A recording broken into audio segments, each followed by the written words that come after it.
Hello, everyone. Welcome to this episode of Hollywood Matrimony Live. We are live on Facebook and YouTube. Please check out our website, hollywoodmatrimony.com. Go find us on Facebook, YouTube, X. Is that what it is? Sure. Which one's that? That's Twitter. Instagram, Blue Sky, and Hive. We don't go to half. I don't use half of them anymore. But just go find them. Hive is still, they exist. I'm just not posting as much. It's got to be too much. Okay. I still do Blue Sky, Don't. Instagram, Twitter, aka X, Facebook. People have moved to Blue Sky from X because I guess of political issues. I still post stuff on there. So, anyways, welcome to the show. We're going to talk about some movies today and talk about giveaways because we like free stuff. Got a little heartburn from the Mother's Day lunch. Right there. Okay, what do you want to talk about first? Are you okay with this? I don't care, whatever you say. All right, you have to tell me who's in this. What is it? What's it about? Which one are we doing first? Fight or Flight. Fight or Flight, the new movie from Josh Hartnett. This is one of these movies that kind of came out of nowhere initially when the first trailer hit.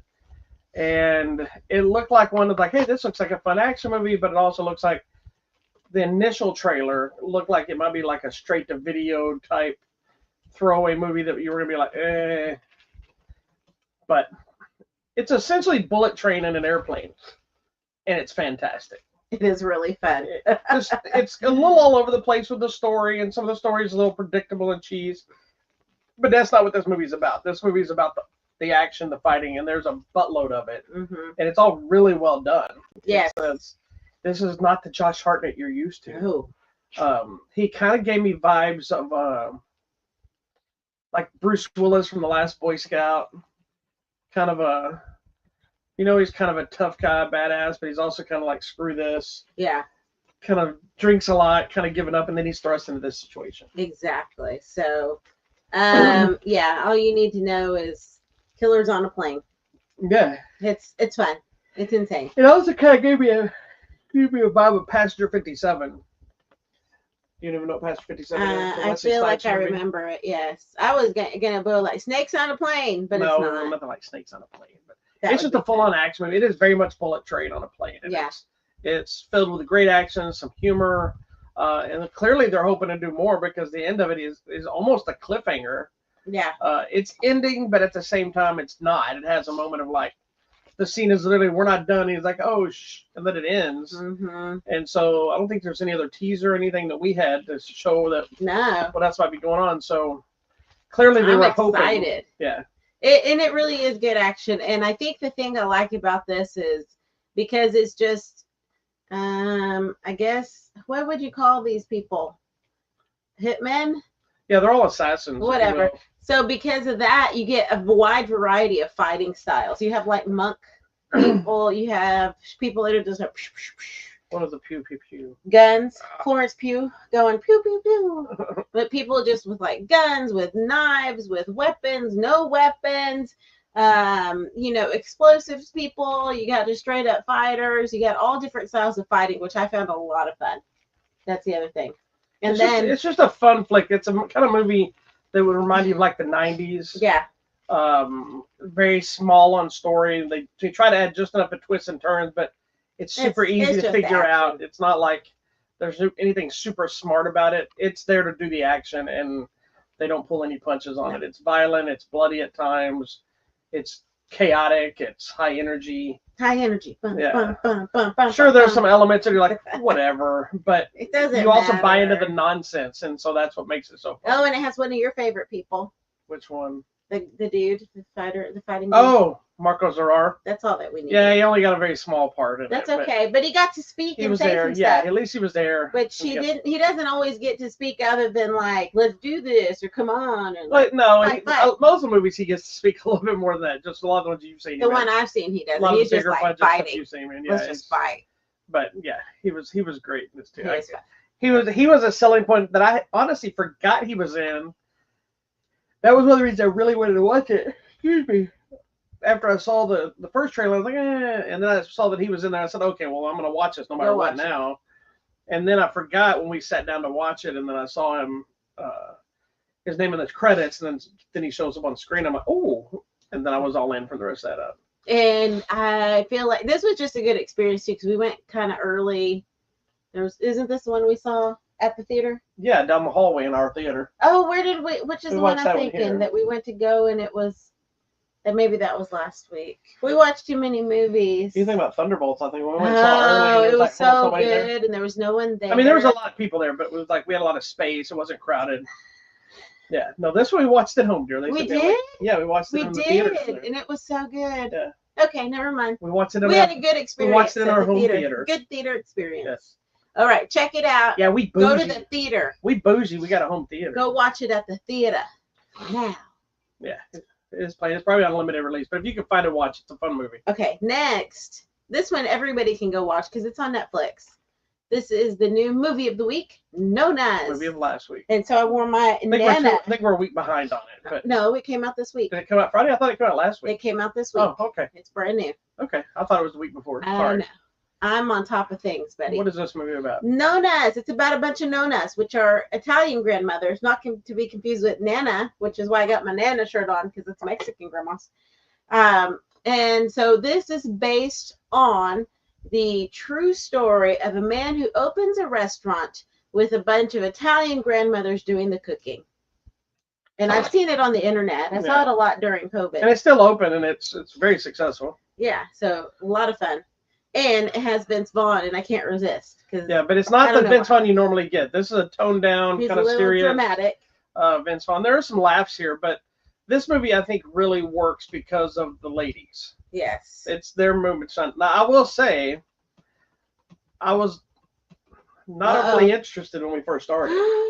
Were you? And I was interested when we started the movie, and then as it was playing out, I was just like, come on, man. This movie is not sucking me in. I'm not caring. I wasn't really paying that much attention. I just really couldn't. It wasn't until he gets the ladies together and their banter starts stuff, it really pulled me in. Yeah. I went from just kind of sitting like this, like, and there was nothing wrong with the movie. I don't know why it wasn't pulling me in. It just. No, it got me. Because the whole opening and stuff that it's doing with is not them. It's what changes in his life, why he wants to open the restaurant, kind of getting to that point, kind of meeting the character that I was just like. Did your grandmother not cook for you? Not really. Oh, that's why. But no, that wasn't it either. It was I got that element too. I understood that it was limping along and nothing was really happening for me initially. And then, like I said, it just wasn't sucking me in. But like I said, once the ladies get there, especially with Lorraine Bracco and I don't know the other lady's name. I know all of them except for one lady. Once they got together and they started fighting nonstop, I was all in for the rest of the movie, and it's a great movie. I think it got me at the very beginning. You see him as a child with his mom and his grandma, and his grandma's making the Sunday gravy, which is the pasta sauce, right? Right there. Brenda Vaccaro. She's fun. I got that because that was a very big deal too, like to watch your grandmother cook and like, here, come try this. You know, that kind of thing. You didn't do that. See, I grew up with my grandmother. I was around both my grandmothers all the time, but I had one grandmother that didn't really cook. She was the grandmother that was always like lounging around with her cigarette. Yeah. You know, she wasn't abusive or mean, but she was just always like, she's watching football, smoking her cigarette. Yeah, I know. She lived in the country. You know, so when I first met her, she was doing that. She did that from the moment I was born to the moment she died. But she lived out in the country for the longest time. She lived out in like a trailer home on land, and so it was a lot of outside stuff. Like, let's go outside and burn some leaves. So let's go outside. And I should not, you know, out in the country, a lot of times when you clean up your yard and you do your leaves, they'd burn the leaves and this and that. She'd be out there and then she'd just flick her cigarette into the leaves. It wasn't even like a controlled fire or putting gasoline or lighter fluid. She just flick her cigarette into the leaves and we'd go shoot and that kind of stuff. So it was a little different. There wasn't a cooking. And then my other grandmother, she really only did big cooking in like holidays, but she didn't want anybody around her. Yeah. She was always like, y'all go away. And then none of it was like, I couldn't even tell you anything that either one of my grandmother ever made, other than like a little, like my grandmother made a tuna chili that I thought would be disgusting. It was really good. And then my other grandmother used to make these apricot roll-up things that were like a dessert. that I thought were really little good. pastry things. Yeah. Did you have the powdered sugar on them? And I don't think she did that. She was Okay. not that. She didn't do that much effort. No. She used to make pea salad all the time. Yeah. Well, so my experience with my grandma was different because I grew up with my grandma. I was there like every day in the summer, so after school I'd go there, and that's why I do a lot of old lady things. That's why I sew, because I like to sew things. Because we would sew together, we'd cook together stuff. I didn't know how to cook, but now I do. So, and it was one of these where I didn't actually have the recipe. Grandma didn't have a recipe. She just kind of threw things. So, well, anyways. But that's what this is about. Anyways, yes, it's lovely. I got a lot of that through my best friend's grandmother. Oh, not grandmother, but his aunts and his mom. So when I'd go there, they were cooking a lot of stuff. Yeah, there you go. So anyways, this is one of those family valuing older people for their knowledge and wisdom. I liked that part of the story. And I did like when all the Italian grandmas are fighting, because it's funny. It's really also too about them, the older ladies all finding their own journey late in life, because they're always set in their ways, but they have differences of opinions, obviously, but then they're also different areas of Italy that they don't like each other. There's one that's like a nun that left the convent. There's one that's still kind of the young, sexy, chippy kind of version, so she doesn't really act like the old people, but so she's having to come to terms with getting older and things like that. So there's an interesting dynamic that the movie is really, even though it's about him in this restaurant, it's really about seeing them evolve into the people that bring their love through their food, because the only thing they do really agree on initially is their cooking. Food. They even fight over their cooking, but they can all agree that they have their way of doing it, and this is what you do for your family, kind of thing. Food is love. Well, yeah, and like you're saying, just because you get older doesn't mean you stop being useful or valuable or don't have anything to share. You're useless when you're old. So, well, that's you. Fun fact, the movie shows him taking over this restaurant called Spirito, which was a real restaurant. They shot it at their real place. Oh, they did shoot it there. Wow. A lot of it, not all of it, but a lot of it is shot at the real Spirito restaurant, whatever. That's down. Nice. So it was interesting how they almost give a nod to that restaurant's history. Yeah, because that was really important in the movie. So anyways, it's a lot of fun. I hope you check it out. It's on Netflix, so go watch it. Yeah. You'll like it. You might not, but... Woo, you're going to love it. And if you don't, I'm that little girl with the brush and the... Look who's talking. Oh. That meme that comes up, that's me. And sometimes I do that at work, and I actually have a brush in my drawer, so I grab my little brush. You do it to people? Yes. Do they even know what you're talking about? When my one friend does. And it's supposed to be yeah, close enough. Anyways, okay, one more for right now, because then we have to go watch more movies. This came out a few weeks ago, or a month or so. Yeah, it came out a while back. And I was like, this looks really good, and I don't want to see this because it's going to stress me out. I can't swim, and so any kind That's how we know she's here legally. Any kind of these underwater movies, you want me to give you a jump? Any of these underwater type movies freak me out, and I just can't. So I was like, I'll watch it when it's on. So now it's on the line. Well, we had 2 movies to watch. This wasn't one of them, and we were watching something else, and I saw it on the streaming service. I said, hey, we wanted to see that, so we sat and watched this instead. Yeah, so it's online now if you want to watch it. So it's about these divers. They go down, they do different work. I guess, is it on the pipeline? On the pipeline. Okay, on the pipeline or whatever. It's a true story. And then due to some storm and rough water and stuff like this, one of the divers gets disconnected and lost. And so it's about the rescuing of this one diver who was underwater for like 40 minutes. Something like that. 29. It was 29 minutes without oxygen. Like underwater oxygen. For like 40. He was out. Yeah. Rescue. So it's kind of, you're dealing with the guy underwater. You're dealing with the people that are in the little submersible pod thing that are the other divers that need to get to him. You're dealing with the boat that's trying to get back on course because of the storm. Yes. Lost power. You're dealing with the commanders on the ship. The one is the person in charge of their little mission job. The other one is the captain of the boat, and the engineers, and all these people are trying to get all this. So there's a lot of elements and things working together to try to make it happen. Yeah. This is very stressful. So, what did you think? Again, this is another movie just like the last one that initially I just was kind of like, Was it too much setup?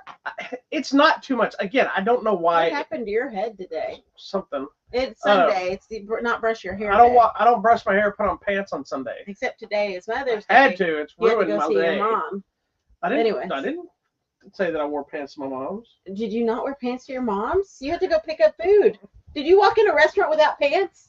Wouldn't be the first time. Oh my lord. Anyway, they initially just again the setup, there was nothing wrong with it.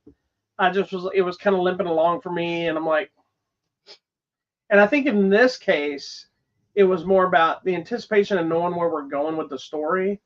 Like, come on, let's get to it.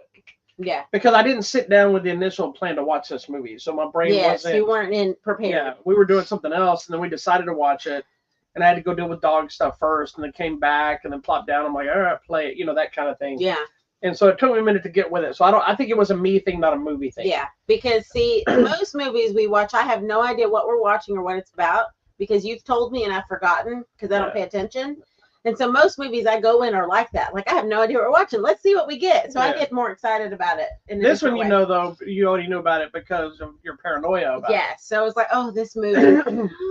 So. Okay. But again, once it starts, they officially start their dive and they get out there and do all this stuff. It's actually really well interesting. crafted. Yeah, it's really interesting. And you were telling me, I guess it used some footage from. So the movie there was originally a documentary called Last Breath that the director of that, or the co-director of that documentary, also directed this movie version of the same story. They did a documentary about this situation, and I haven't seen the documentary, so I don't know if the documentary is the filming of the rescue or if it's just talking about and interviewing people and some of the stock footage. I don't know exactly how it's crafted. But the director of that movie, co-director of that movie, directed this movie and brought the story to life. Yeah, it says the documentary uses footage and audio, and you're like, how do they have footage? So there's kind of a underwater drone thing. All cameras. It's a small camera drone thing that films them, but also for incidents like this, if there's an accident, they can locate people and try to get them back. I'm assuming in the movie the stuff where you see the diver there, that's probably the real person. That's the real footage, from the thing. So in case you didn't know, there are pipelines running all along the ocean floor around the planet to get us what we need. We need all these. Which is what people have been fighting about. Yes. So these people, they said this is one of the most dangerous jobs on the planet, are these people that have to go way deep underwater. And it's not like we're just going on underwater. Like they have to go through decompression for 3 days. And then when they come back, they have to go back through to be readjusted, to get back on the ship, to get back to shore. It's almost like going on space travel. Yeah. It's so deep. Yeah, because we're going deep. It's considered one of the most dangerous jobs on the planet. Yeah, like I don't know if it's worse to go up high or to go down low. I'm feeling down low. I think down low because at least up high you could probably still... I don't know. I don't say breathe, but you're not going to immediately, like going down low immediately offers the next level of drowning. Yeah, right. I don't know. But this movie had me stressed out because there were so many things that went wrong. Because when something goes wrong, everything's going to go wrong. Yeah. What I will say is I liked, they didn't take the Hollywood approach of every time they were just about to save him, things go wrong. To try to stretch it out. Yeah. They let each element of the rescue play out on its own to create the vibe of everything. So you spend a little time with the guy that's trying to reroute power for the ship and trying to do it in a way that doesn't take hours like it normally does. You're dealing with the stress of the guy that's trying to save his diver and him coming up with ideas to do it that aren't going to work. You're dealing with the stress of the other divers that want to go help him but can't, and the storm. Yes. And they could have just kept doing these different saves and fail, Yeah. Which is what movies like this normally do. Correct. But they didn't do that. There's like one of them. Grounded in reality. It was stressful without any extra. What are you doing? I'm looking something up so I can tell you. We don't need you to tell me anything. You don't know. Yes, I do. No. But no, it does a good job of keeping the stress level and the intensity intact while bouncing away from everything, because that's what a lot of movies fail and do wrong in these kind of things, where they're trying to build a tension or they're trying to make you care about something. Like to me, like Titanic is a perfect example. Yeah. Like I think Titanic's about an hour too long. I think it loses it's a fine movie, but I think it loses its impact during the crash of the ship because it spends so much time worried about the love story stuff that we never got introduced to any of these other people in a way that we cared about. Like you see them in passing. Yeah. So by the time you see this old couple dying with the ship and the captain dying with the ship, you don't care about any of these people. You only care about Leonardo DiCaprio and Kate Winslet, and then watching them during the sinking ship run around having a shootout with Billy Zane. And I'm like, why do I care about any of this? I think same thing with the last Harry Potter movies. They started trying to make us they throwing so much stuff that they spent no time with. Here the movie, even though it's not a long movie, it spends time with all these people and what they're doing and their elements and how much work they have to do to make this thing happen, that you stay invested. Because usually when you're dealing with two or three elements, right as you start getting stressed out about something, it goes somewhere else. Yeah. And it takes you out of that moment. Yeah, that's when it sticks with it. Yeah. We're with these three guys. There are other people in the movie, and we care about them. Are there, though? We care about them because they're directly connected to the story. And there are other divers in the movie, but they're in teams. So this is one team that we are sticking with. Okay, we'll give Cliff Curtis credit because he's there. He's there. But I'm just saying, we get it here, and we stick with them, and we care about them. And you don't know anything, and the Simu Liu's like super like, ugh, don't talk to me. I'm here to do my job. Leave me alone. But that's just how he focuses, because this is a super dangerous job. Mm-hmm. They're going like 300, what is it? How many feet in the water? 300 to 600 feet below. And they're in temperatures below freezing. Like he's going to get his job done and get back. And then the other guy's like, oh, what blah, blah, blah. Here's my wife and my daughter, bloody, bloody. And he's just like, yeah, focus on the job. Rawr. But then in the end, it's a whole different story when we get to the end of this. So, this was so stressful, guys. If you don't know anything about the story or haven't seen the documentary, don't watch it. I didn't realize. Watch the movie first so you can experience how it ends. I'm like, I already knew the ending. I didn't know. I was like, what? I hadn't seen the documentary, but I've researched some. We're watching this. I look at him and like, what? I'm like, no. She's shouting things out that I already know. I'm like, ooh, she's gonna be annoyed in a minute. And then I'm like, I'm sorry, I'm yelling at the screen, and you're rude. You're like, I'm used to living with. No, I said with people of color. I said I'm used to people of color yelling at the screen. That's me. I do it all the time. We have a couple friends that do it too. Well, so we're people of color. That's what we do. We get excited. Anyways, but no, because I knew, I just it. I'd never heard of the story. My thing though is I don't do it to spoil it. As I go look up the real story sometimes. Yeah. I like history. I like stuff like this. So I like stuff that's about true stories of things, and especially when it's things that are like, there's no way that could have happened. And like this case, there's elements are like, there's no way that could have happened. I was just in shock. Everything that happens, I'm just like, oh my. So I'm so dramatic. But plus, also really me knowing it is more entertaining watching her complaining, but they better not do this or they better not do this, and me knowing they're going to do everything she's saying they better not do, knowing she's going to be upset or freaking out, and she always does this. What? And then she looks at me, and I'm like, oh my gosh. Anyways, it's a good movie. It's on the line. It's on Peacock. So go check it out. If you don't have Peacock, I'm sure it's on digital somewhere. You can also rent it, I believe, right now on Amazon Prime. Prime Video. Sorry, Prime Video. I'm not supposed to call it that. They'll yell at you if you. Sorry, Prime Video. I've been yelled at numerous times on review stuff because I wrote Amazon Prime Video, and they're like, "It's just Prime Video." I'm like, "Well, I go into Amazon, and there it is." No. All right. There you go. It's just like Warner Brothers is not brothers. It's BROS. Warner Bros. Yes. You can't write Warner Brothers. Warner Bros. Even though now it's Warner Brothers Discovery. Warner Bros. Warner Bros. Discovery. All right. Anyways, tell us what's coming out. Oh, we're there already. We didn't watch those stuff. Yeah, we have more movies to go watch right now. So this week we got a variety of a few things. Masters of the Universe Revelation and Revolution, dual steelbook. This is the animated He-Man Masters of the Universe series that Kevin Smith did. I think it's fantastic. The first season, everybody got all mad because He-Man's not in the show most of the season. But it's also not called He-Man. It's called Masters of the Universe. Yeah. But his disappearance is the main plot point. People got mad because Teela was the lead character, and they were mad. Oh, it's a woman again. Lord. It's fantastic series. Dune Prophecy, the complete first season, is coming out if you haven't watched it. If you haven't seen the Dune movies, you do not have to see them to watch this series. This series takes place 10,000 years before. It helps because you could get some of the nuanced stuff. But I watched the show and there was nothing there that I was like, oh, that's in there. You know, I mean, I knew it, but it wasn't like something that needed it to fill it.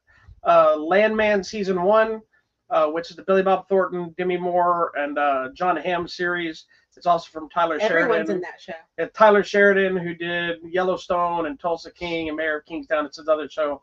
I think he also did Codename Lioness. I think he did that show with Zoe Saldana too. Better Man, not a Better Man, Better Man, which is the movie about Robbie Williams, and he's a monkey. It's kind of his biography, but they do it in a very unique way with this chimp thing. And I've heard the movie's fantastic. That's what we're about to go watch it. Watch it next week. Talk about it next week. Mickey 17, which is the new movie from Bong Joon-ho. Is that right? Did I say his name right? Hold on, I'm gonna mess it up. Yeah, who directed Parasite and I forgot that murder movie that I love so much. Anyway, it's got Robert Pattinson in it. So we got that to talk about. I think that's the biggest stuff. Okay. Coming out on the line or at the theater on Tuesday, there is a new Mulan Princess Warrior animated feature. It's not Disney. It's animated. It looks like computer animation. I watched the trailer. It's on video demand and digital. Also coming out on Thursday to Prime Video, a new series called Overcompensating. It is a group of college friends trying to just figure life out, and shows the lengths to which we all go to overcompensate while we're finding our path to who we truly are. Coming out on Friday in theaters, I'm ready, Final Destinations, Bloodline. This is part 6 in the series. Now, we watched all the movies again, and it looked like part 5 kind of wrapped up the circle. Well, it did. That's why it's been so long since we ever got any new ones. We're going to see what's up in part 6. This is the 6th movie. And again, just death is hunting down people who cheat death. So it's also, I believe, one of, if not the final movie of Tony Todd. Is Tony Todd in it? Okay. Yes, he's in the trailer. Okay, I haven't watched it. He's almost unrecognizable because he's super thin. He was right before he died. Oh, poor thing. I think when he finished. But I loved him in the other movie. I don't know if it was part 5. I think there's only one he's not in. Yes, I think it's part 2. 2. Yeah. But part 5, when the guy's like, "Why are you following us?" and he's like, "It's my job," and he turns around and he's the coroner. And I was like, what's funny is there was back then there was an ongoing rumor, and I think he put it to bed to say it wasn't true, that everybody used to think that his character was the representative of death and the actual death. That's why he knew so much. Maybe. And that's why he was in every movie and appeared to all these different people. Maybe. But then he's like, no, I was just a coroner. He's the coroner. Because I just happen to know a lot. He knows about death. Also coming out the theaters, a movie called Hurry Up Tomorrow. A musician plagued by insomnia gets pulled into this strange story to unravel the core of his existence. Sounds dumb. Let's see. The Old Woman and the Knife. It's a older lady. I'm not going to call her old. An older lady assassin. And I don't even know what's happening in this movie, but this lady's kicking butt and we'll watch it this week. It looks really good. There's this whole fight thing, and then it's weird because then it like bounces back, but it comes back to to when she was young. But I don't know. I don't know what's happening. I don't even care. She's kicking butt. Coming to Max, in case you missed it in the theaters, the movie The Brutalist. Fantastic film. One of my favorites. Adrian Brody won an award for last year. Yeah, it's one of my favorites last year. There you go. It's about 3 hours long.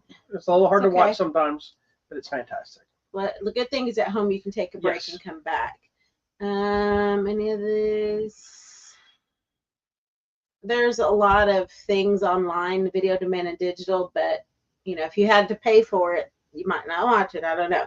Coming to Apple TV Plus on Friday, this is a new documentary called Deaf President Now. This is recounting the historic election of a president for the school Gallaudet, which, in case you don't know, Gallaudet University is a deaf school. What? Okay.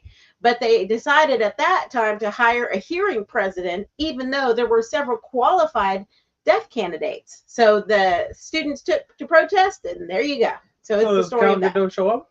That's not Gal Gadot. This is Gallaudet. It's just Gal Gadot University. Gallaudet. No. That's what's happening this week, next week. That's disappointing. You're so funny. I thought she was going to show up as like the the sexy headmaster. Oh, Lord. We got some numerous giveaways, a few new things. We got a DVD copy of Better Man, which you see here with the Robbie Williams chimpanzee face. We have still a few copies of Batman Ninja versus Yakuza League. We also have something else, Pale Rider on 4K, as well as Mickey 17, which is also the other one we're talking about next week. And then we still got some copies of Dirty Harry. And I believe we have one digital copy of Drop left. I just sent out a few of them to people. So if you want to get that last chance, ditch effort, get in there because I'm about to drop it off there. And replace it with something else. That's it. That's it from us. Thank you so much. We will see you next time. Peace out, dog.